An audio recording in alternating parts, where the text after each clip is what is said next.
At a staggeringly low 40%, the Supreme Court faces its lowest approval yet, following years of controversy, prompting a new push for reform.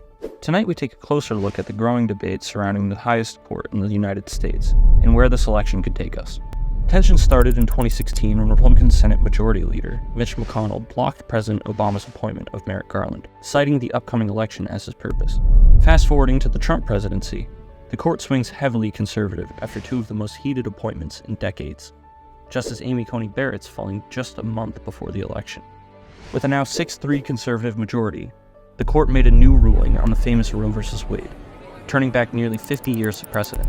What's more, they granted a nearly airtight immunity to the president after hearing arguments from Trump's lawyers. In 2021, as part of the Biden-Harris ticket's response to these controversies, the president used his executive power to form the Presidential Commission on the Supreme Court.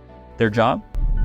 To review a number of arguments for and against reform proposals. The Commission had a number of findings in their almost 300-page report, the most significant proposals being the addition of justices, imposing term limits and ethical standards, and possibly limiting the court's supreme jurisdiction.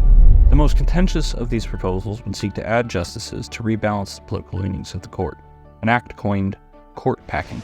Critics, including politicians and professors from both sides of the political spectrum, believe it could set a dangerous precedent. Conversely, a proposal aimed at adding term limits seems to be gaining steam with not only the public, but judges too.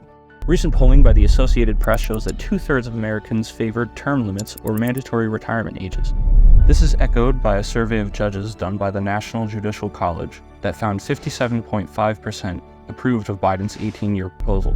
This would follow as all but 4 states currently have term limits for their state-level justices. Before this election, we took to the WCSU campus to ask students what they knew about reform and how it may affect how they vote tonight. Absolutely. I definitely think that we could either add more judges, which would allow for a wider encompassed view. It wouldn't be a bad idea to think about restructuring. As you can see, the topic remains at the forefront of the public mind. And as election night unfolds, we may see just how pivotal it truly is. For now, the Supreme Court remains unchanged, but reform will undoubtedly be a question for months to come.